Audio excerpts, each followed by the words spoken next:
A Assembleia de Deus Central, em Nova Friburgo, apresenta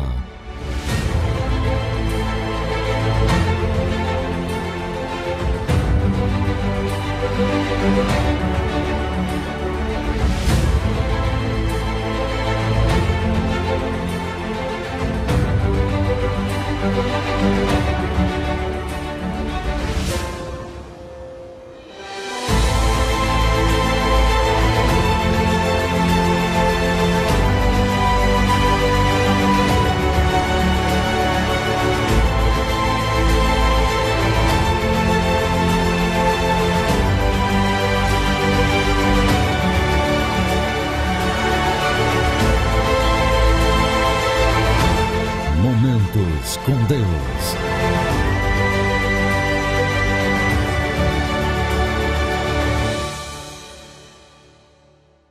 Olá, a paz do Senhor, tudo bem? Quero te agradecer, você me permitir chegar na sua casa mais uma vez e para juntos nós conversarmos um pouquinho a respeito da palavra do Senhor. Para mim é um prazer poder participar desse programa e saber que você está ouvindo não o pastor Marcelo, mas algo da parte de Deus para a sua vida. E quero crer que vai ser uma grande bênção. Nada melhor para nós do que nós nos sentirmos valorizados, amados, queridos. E isso você pode ter certeza. Se existe alguém amado, é você. Se existe alguém querido, é a sua família. Sabe por quê? Porque a Bíblia assim o diz, que Deus nos amou de uma maneira tal que nos presenteou com o bem mais valioso que ele possui, que é o Filho dele morrendo no nosso lugar. E para isso eu queria ler um texto da palavra do Senhor, mas numa versão um pouquinho diferente da usual, daquela João Ferreira de Almeida. É a Bíblia Mensagem, na língua contemporânea. Mas você pode até perceber que a leitura é um pouquinho diferente, mas o assunto é o mesmo, a intenção é a mesma. É só uma maneira diferente da gente interpretar ou ler, o texto bíblico. Isaías, capítulo 44, versículos 21 e 22. Diz assim: Lembre-se destas coisas, ó Jacó.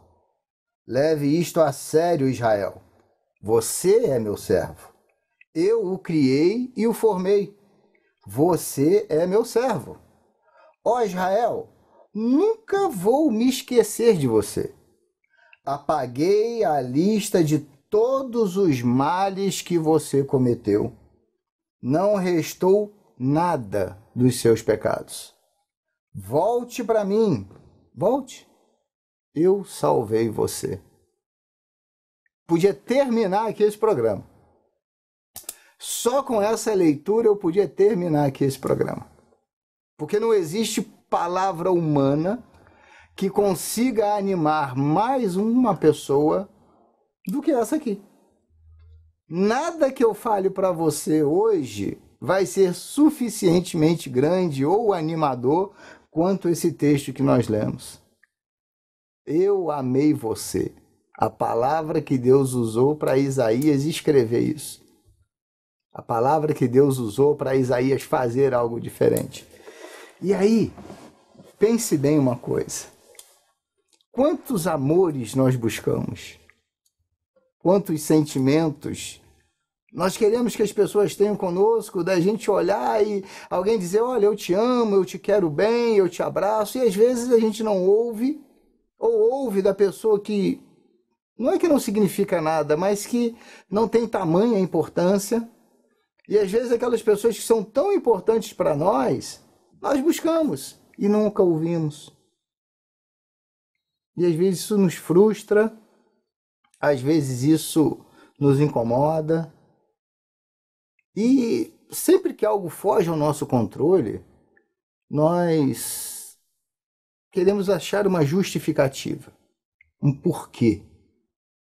Em relação a Deus, a maior justificativa que nós podemos usar é o pecado. A Bíblia diz que as nossas transgressões fazem separação entre nós e o nosso Deus, ou seja, os nossos erros. Os nossos erros nos afastam de Deus. Mas aí o texto que nós lemos, ele é interessante, ele diz assim: apaguei a lista de todos os males que você cometeu. Tem uma versão que diz que nesse texto que você é como a nuvem. Os nossos erros são como a nuvem.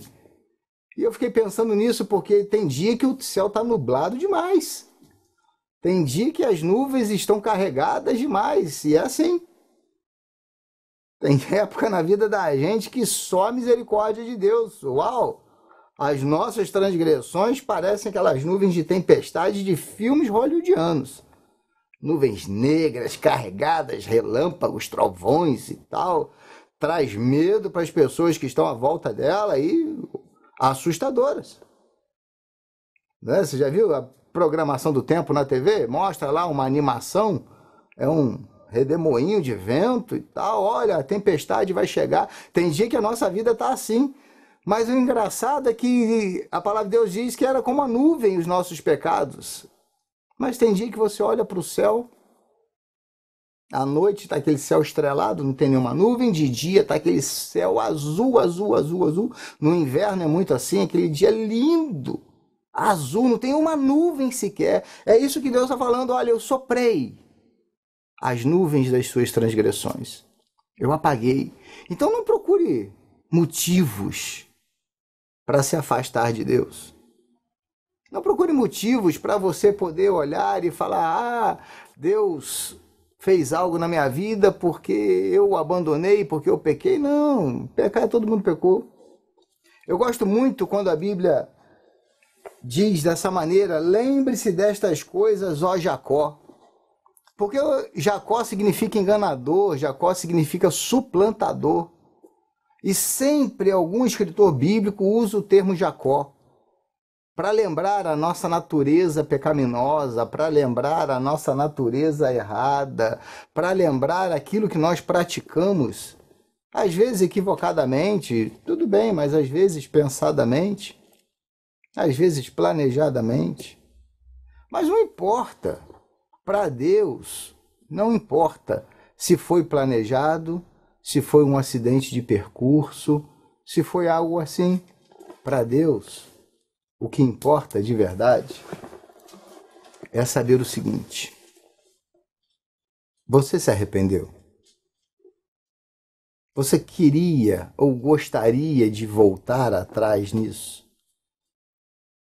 Você gostaria de imaginar alguma coisa diferente? Já aconteceu na sua vida de você pensar assim: ah, se eu pudesse voltar atrás em tal coisa? Se eu pudesse voltar atrás em tal situação? Se eu pudesse fazer algo diferente? Você já parou para pensar nisso? Se sim, você se arrependeu. Se não, tudo bem. A nuvem está aí ainda. Confie em Deus. Deixa Ele soprar essa nuvem. Mas nunca se esqueça o que Isaías disse. Deus manda Isaías escrever: eu salvei você. Jesus morreu na cruz do Calvário para perdoar os nossos pecados. Nós não teríamos condições de fazê-lo. Nós não teríamos condições de uma maneira ou de outra, conseguir chegar a Deus. Precisávamos de um elo, precisávamos de uma ligação, precisávamos de uma ponte. E houve pontes, houve elos, já aconteceram isso, de sacrifícios de animais. Cada pecado lá tinha um animal específico, cada recompensa, vamos colocar assim, tinha um animal específico, de uma pombinha até um bezerro cevado. De uma quantidade de farinha até uma quantidade maior ainda, ou seja, tudo era para remir. Tinha o bode expiatório. Se colocava lá o sangue sobre a cabeça de um bode e o soltava no deserto, simbolizando que ele levava os nossos pecados embora. Por isso que essa expressão bode expiatório, alguém que paga pelo pecado dos outros, alguém que é responsabilizado pelos erros dos outros. Mas diante de Deus não existe mais o bode expiatório, diante de Deus não precisa mais de rolinha, de bezerrinho, de cordeirinho, de qualquer outro animal, porque o maior prêmio que nós podíamos ter Deus nos deu. Por isso que Isaías pôde escrever com tanta propriedade. Volte para mim. Volte. Eu salvei você.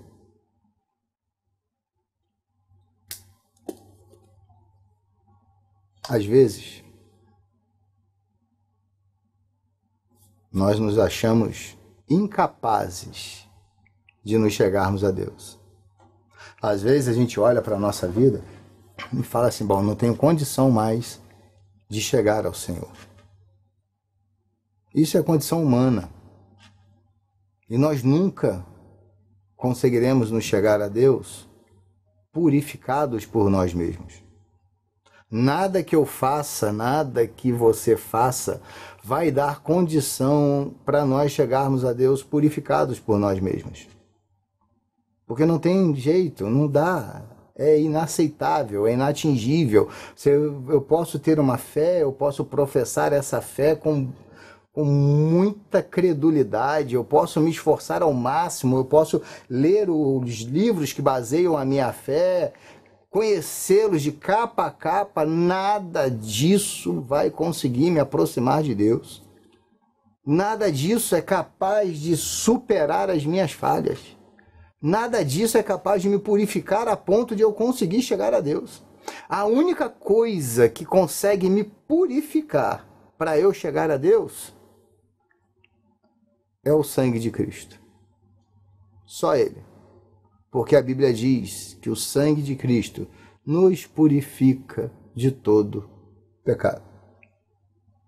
Por isso que Isaías é tão incisivo. Deus usa Isaías para escrever isso. Volta para mim. Volta. Eu te salvei. Deus não está dizendo, eu vou te salvar ou eu lhe salvaria. Não, foi um ato. Olha, eu já fiz isso por você. Deus já está falando, olha, eu já resolvi o seu problema. Eu já soprei a sua nuvem. Ou na versão que nós lemos aqui, eu já apaguei a lista de erros que você cometeu. Lista.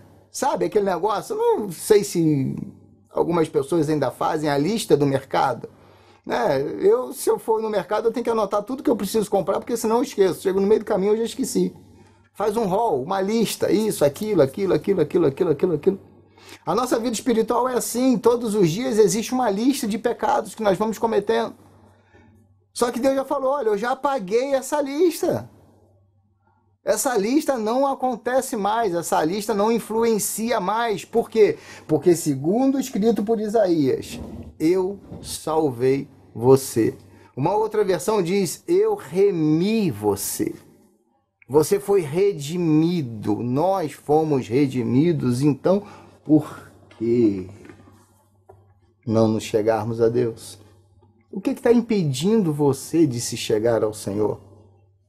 Querido, se você soubesse o quanto Deus lhe ama, nada dessas acusações que às vezes vêm à nossa mente, vêm aos nossos ouvidos, seriam importantes. Sabe por quê? Porque o amor de Deus supera tudo isso. João, quando escreve o livro dele, é uma conversa que Jesus teve com Nicodemos, e Nicodemos ouviu o texto áureo da Bíblia. Nicodemos ouviu da boca de Jesus o texto mais importante da Bíblia Sagrada. Aquele texto que sintetiza o que a Bíblia Sagrada é, o resumo da Bíblia. Nicodemos ouviu de Jesus assim, olha, porque Deus amou o mundo de tal maneira que deu seu Filho unigênito para que todo aquele que nele crê não pereça, mas tenha a vida eterna. Esse texto não fala que não vai ter dificuldades, esse texto não fala que não vai haver problemas, esse texto não fala que vão haver lutas, não. Esse texto fala o seguinte, todo aquele que nele crê, crer em Deus, crer em Jesus Cristo como Salvador da sua vida, crer em Jesus Cristo como remidor dos nossos pecados, crer em Jesus Cristo como Isaías relata aqui, como aquele que apaga a lista das nossas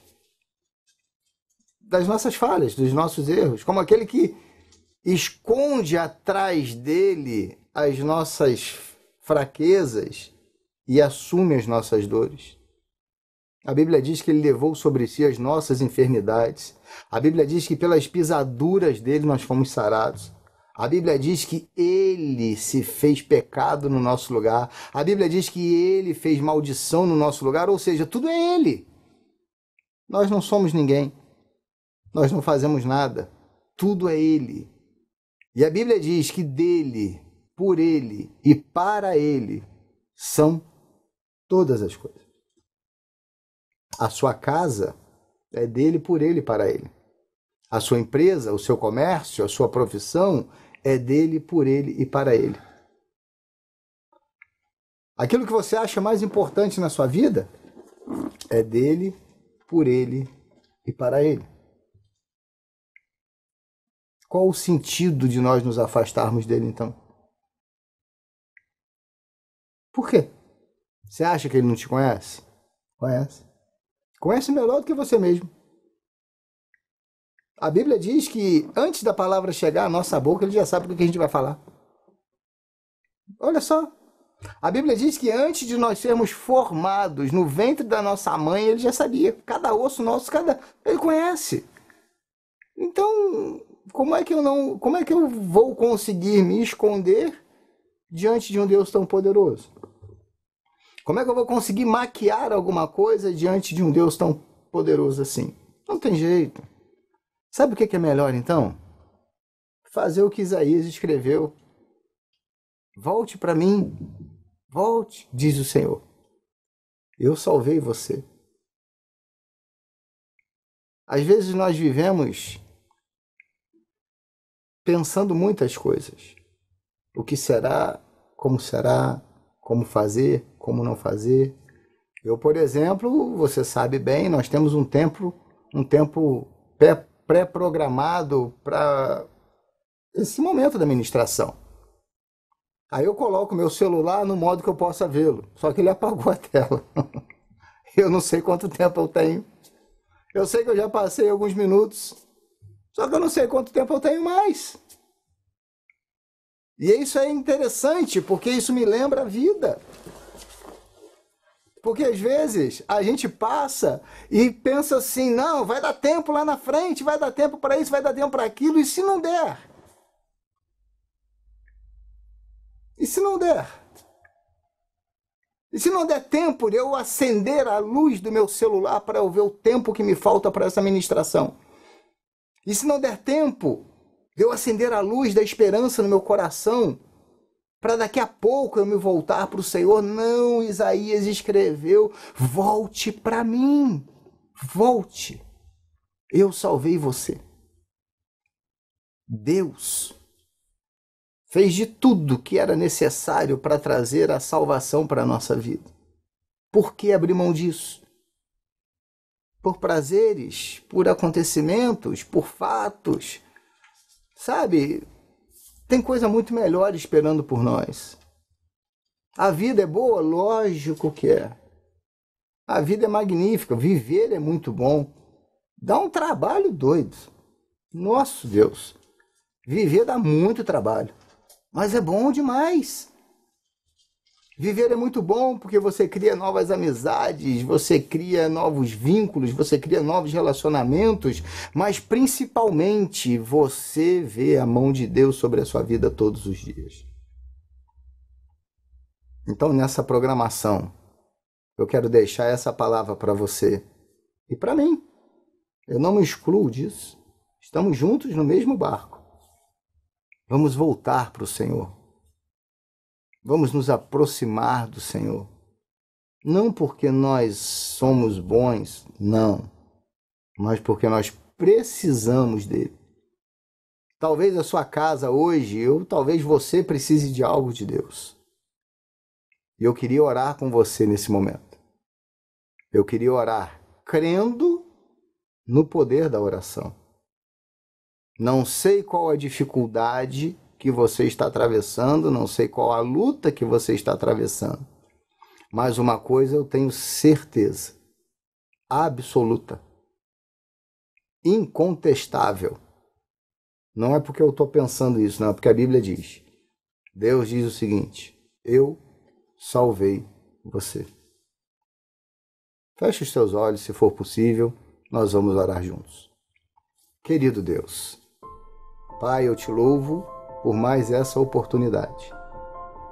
E a tua palavra diz para nós nos voltarmos ao Senhor, porque o Senhor nos salvou. Então eu te peço que esse ouvinte, a família desse ouvinte, os negócios desse ouvinte estejam continuamente nas tuas mãos. Que nós possamos ver o agir do Senhor diariamente sobre a nossa vida. Que nós possamos ver a boa mão do Senhor trazendo prosperidade, saúde, alegria sobre a nossa vida, sobre a nossa casa, sobre a nossa família. Mas principalmente, Deus, que haja uma decisão no nosso coração de voltarmos para o Senhor todos os dias que forem necessários.